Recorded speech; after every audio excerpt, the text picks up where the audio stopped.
When I started researching this about 3 months ago, I never really got too much into the abduction scene, only because just a whole lot of UFO stuff going on.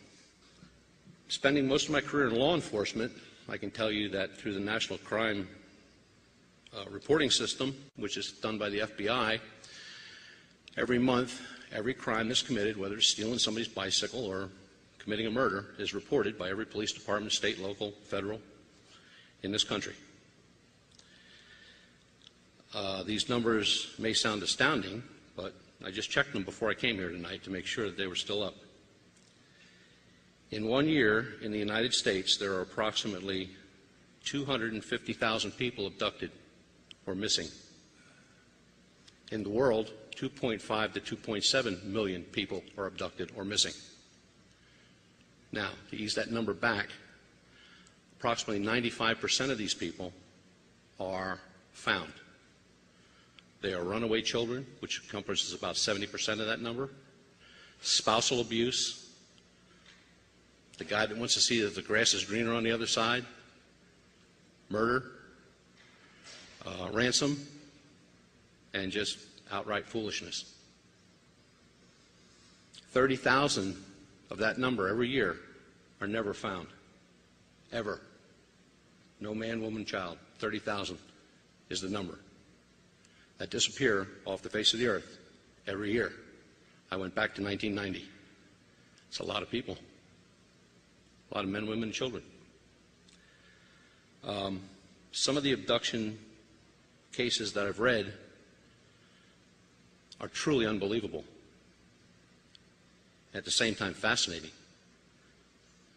I'm going to talk tonight about one of the cases in Pennsylvania that is probably so strange that every time I read it, I come up with a different answer.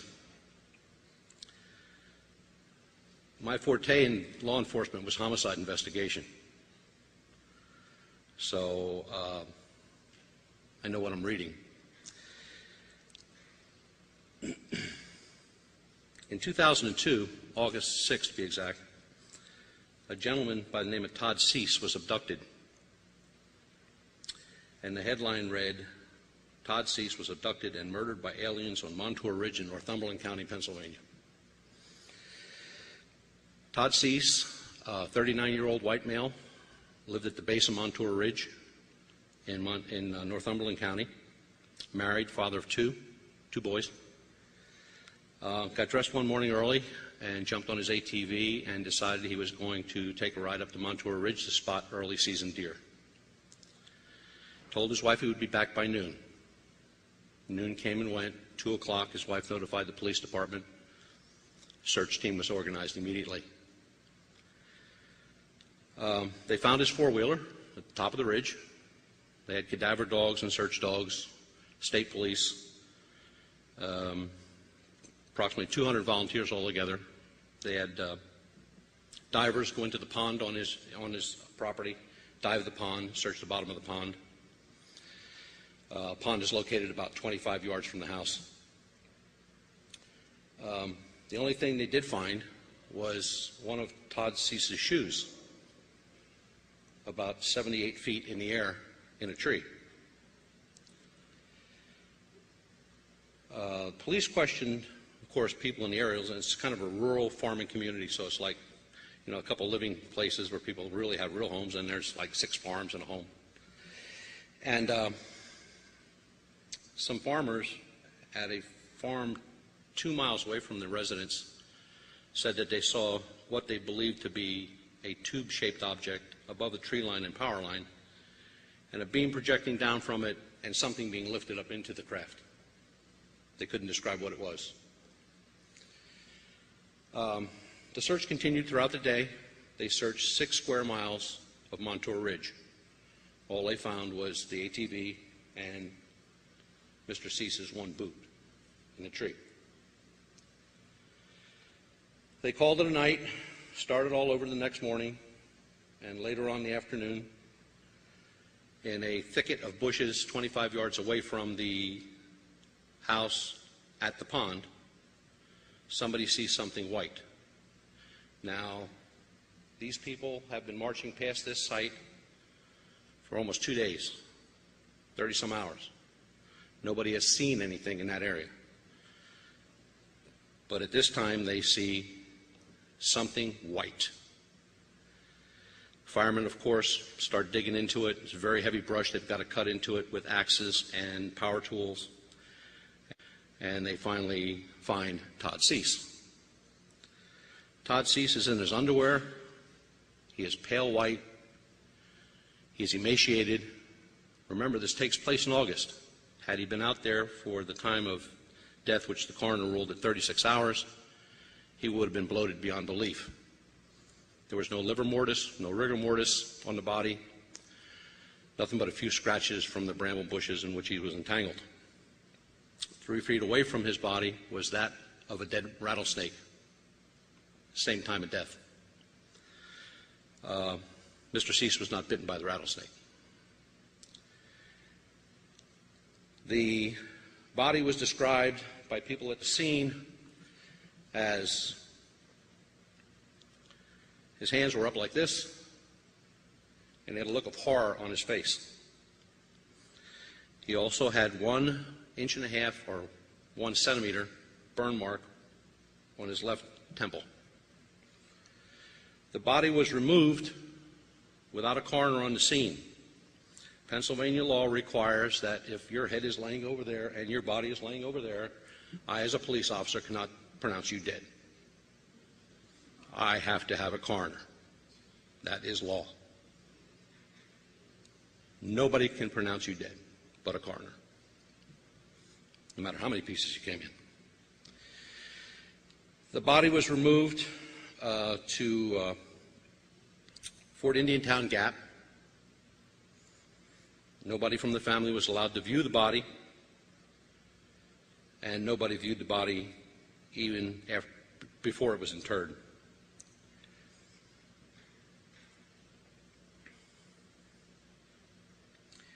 Point Township has about a 6-man police department.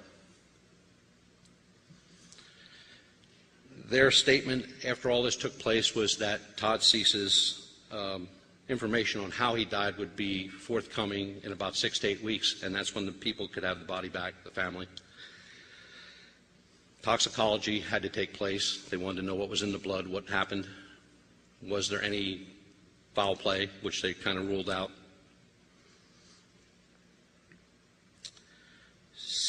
7.5 weeks later, the toxicology results come back. Todd Cease died of a cocaine overdose. I've seen a lot of cocaine overdoses. Never seen one where the guy threw his shoe up in a tree and there were no footprints around his vehicle, like when he got off his vehicle to wherever he went. There was always a coroner on the scene. So with all that in mind, we tried a Freedom of Information Act report request from the police department. We were told it's still an open case. My question to the sergeant that day was, if it's still an open case, why did you say that he died of a cocaine overdose? Isn't that the cause of death? Yes, he replied. I said, if that's the cause of death, then the case is closed. No, it's not. And then he threatened to have me arrested for harassment. Good luck. The Todd Cease case with Pennsylvania MUFON is an open case. Myself and another investigator from another group are looking into the case as best we can, and we try to keep up with the police as best we can. Do I think he died of a cocaine overdose? Nah, not even close. Cocaine overdose doesn't leave a burn mark on your temple. Cocaine overdose does not make you disappear for 36 to 40 hours. And I find it very hard to believe that 200 searchers with dogs and cadaver dogs walked past this body for 2 days and didn't see it. So, is this one of our abductees? Now the dark side. These early 90s, the mutilations were all the same.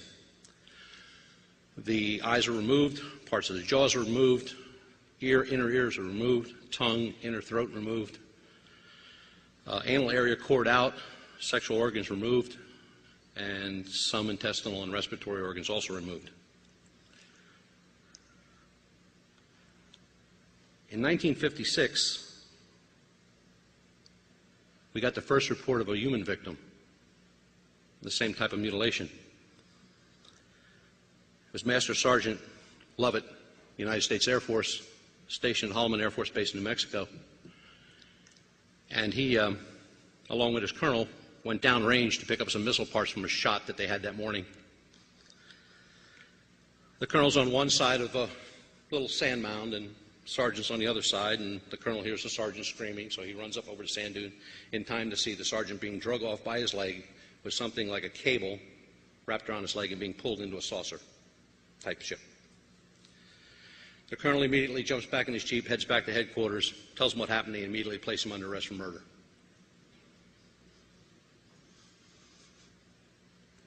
Three days later, Lovett's body shows up, 415 feet from the exact spot where he was taken, from the exact drag marks. The body is identical to the mutilation of a cow. Everything is missing, just like cattle that have been reported since the early 50s. In 1988, this most disturbing case came to light. Had taken place in Brazil at the Guaraparanga Dam, which is a dam that supplies water. It's a man-made dam, supplies water right outside of Sao Paulo. Some fishermen are out in a boat, 3 guys in a boat, just doing a little fishing, and they look toward the shore and they see what they think is a corpse. So instead of checking it out, they hightail it back and get the police. Police show up, they take one look, they call forensics, and the forensic team arrives. The gentleman is done in just like Sergeant Lovett. Eyes removed, partial jaw, tongue, inner throat, inner ear. He has the same 1 centimeter puncture wounds on his chest, which remove lymph nodes, bicep, which removes bicep muscle, navel, which removes intestines, internal organs, sexual organs removed, anal area cored out, just like cattle. And the body's remarkable. Again, no post-libidomy, no livor mortis, no rigor mortis. Got to remember, when Todd Cease disappeared and laid up in that August heat, he should have been as bloated as a bus. This guy was laying for 40 hours. He should have been immense. The body was remarkable as far as an investigator is concerned.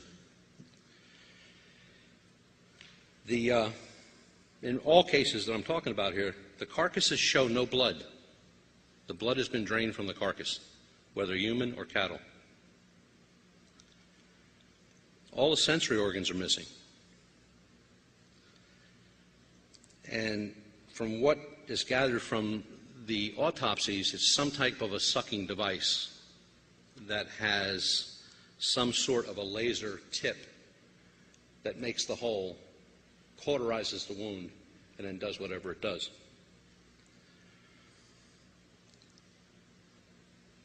I was fortunate enough to get the autopsy report from this case. I also have the pictures of the body. People often ask, why don't I put it up there? Yeah, you don't want to see these unless you've got a real strong stomach. The autopsy report keeps mentioning, of course it mentions all the wounds and what's missing, but also it keeps mentioning 2 words: vital reaction. Anybody here know what vital reaction is? If I stab a dead person, all I'm going to get is a wound, an open wound. Nothing else. No black and blue, no tearing, no bleeding, nothing. Just an open cut. If I stab a live person, there's a movement. There's a vital reaction. Now I've got bruising, I've got tearing, inside, outside. In 17 sentences in this autopsy report, it mentions the victim has suffered from vital reaction. This guy was alive.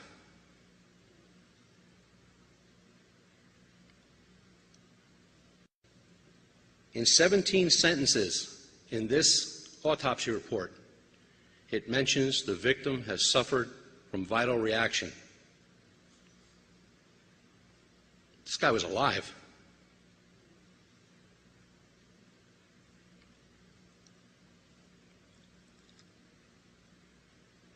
The disturbing thought of being butchered alive is very hard to comprehend. The true test of the vital reaction is to remove the skull cap during an autopsy.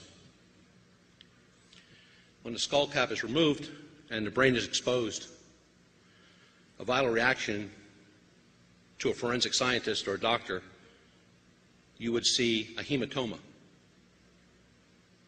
on a blood vessel. Not big, just a burst. Okay? That's the body's reaction to pain. So if you roll somebody over and you whack them on the back of the head and they go unconscious, probably not. They're just going to have a hematoma and they're going to have a headache. If you roll somebody over with a steamroller very slowly, inch at a time, foot at a time, the brain just goes haywire. The brain can't handle that kind of pain, and the person passes out, which is a good thing. This guy's skull his brain was covered with them. From front to back, all lobe areas were covered with hematomas. This gentleman was alive when this took place. Then I came upon a case which was a horse that was found in Colorado. When eyes are removed, you have a viscous type of fluid that flows. Not blood, it's just fluid behind the eyes. The investigator's standing there and he's looking at this horse's face and he's just staring and staring and staring, and he finally comes to the conclusion that, wait a minute, if the eyes were removed and the horse was on his side, the visceral fluid would have went this way. But instead, the visceral fluid went right down his snout, over his lip to his missing jaw. That horse was alive. He was standing up.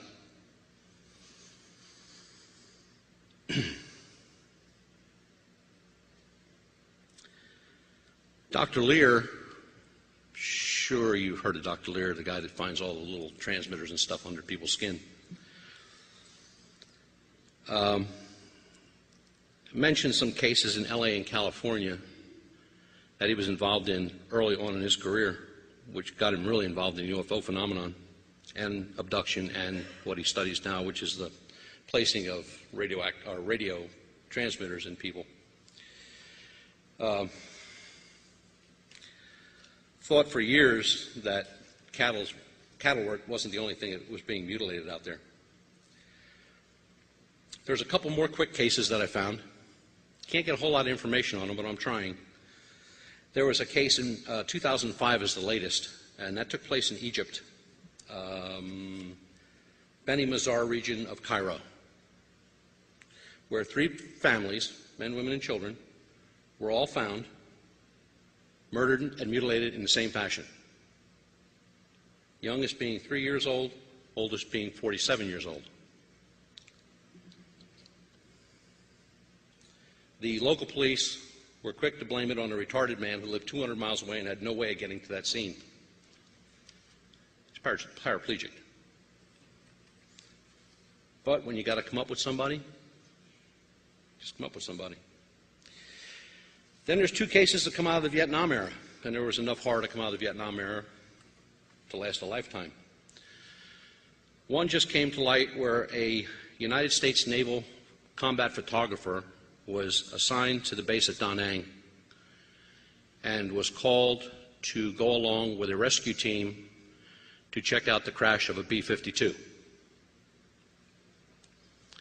They got on the scene, and the photographer noted that the plane didn't crash. It looked like it was placed in the jungle. There was no damage to the wings. Nothing was tore off. It wasn't all banged up. No fire. Just looked like it was just set down in the bush. Upon entering the plane, check for survivors.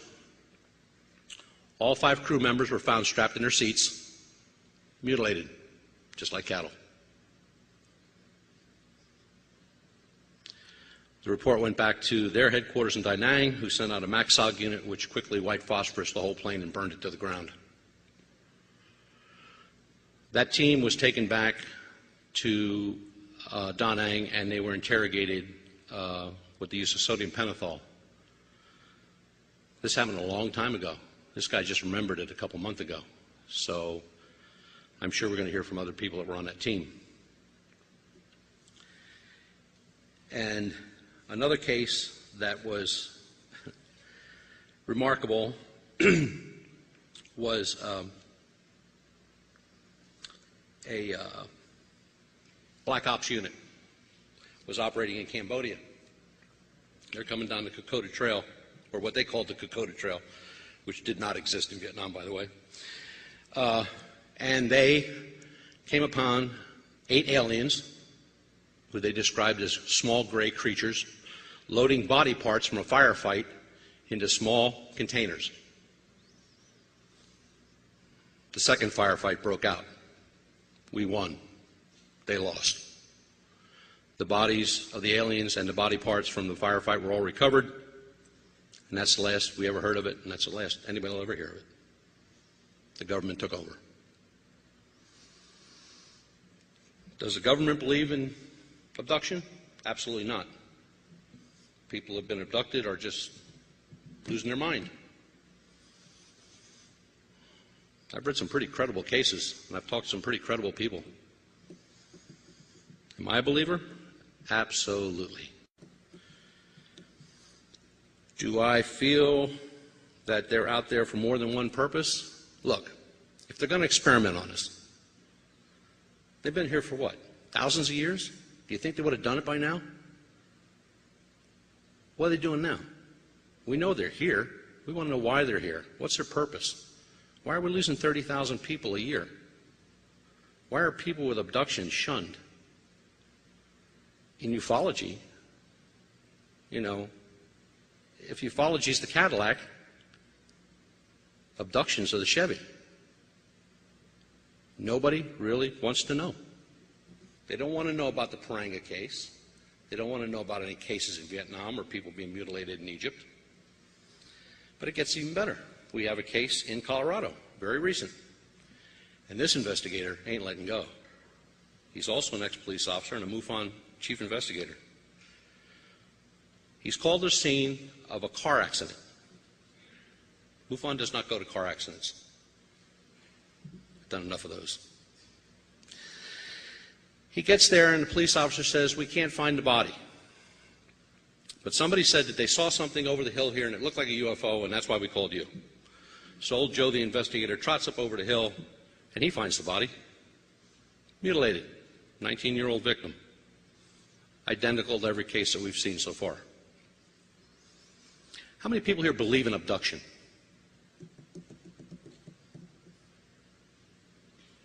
It's true. It does. It happens. It has happened. The Todd Cease case, we're not going to let go of it. That old sergeant up there who thought he was going to have me arrested for harassment, he just bit off more than he can chew. We will find out what happened to Todd Cease. I've been contacted by the family. They're backing me up 100%. First they didn't. First time they called me. They threatened me with a lawsuit, I don't know, shooting my dogs, whatever. They just went berserk. But we will find out what happened. And the human mutilation, after reading these cases and looking into some of this stuff and coming up with some of this stuff, you know, if you see something flying up there and it's close, run like hell. Don't call me. Don't think about anything. Just get out of there. Just go. Because I have no idea what they want. can't be experimenting. I mean, we're not that sophisticated that it takes 2,000 years to investigate one of us or experiment on us. There are many cases that are just shoved aside or ignored. If you're investigators out there, or you have an interest in this phenomenon, and I got this from Peter Robbins, and I found it to be a very, very true statement. If you want to know about all this stuff, you need to have your own library. Build your own library. Get the books on abduction. There's tons of them out there, written by really great investigators. John Mack, Jacobs. I mean, there's a ton of them. They'll give you all the information you need, which will take you to this, the internet, which is loaded with information. You just got to know where to find it. So you've got to think outside the box. Don't think abduction like the light comes through the window and the body gets off the bed and out the window it goes and it comes back 3 hours later. There are many types of abductions. The ones that concern me the most are the 30,000 abductions. Those are the ones I'm concerned about. I can't imagine 30,000 people a year just vanishing. And when I say vanishing, I mean no trace at all. No bodies, no whereabouts, no contacts, nothing. They're gone, like they never existed. And part that bothers me the most about that is the children. They don't really have a whole voice or a lot to say about anything anymore.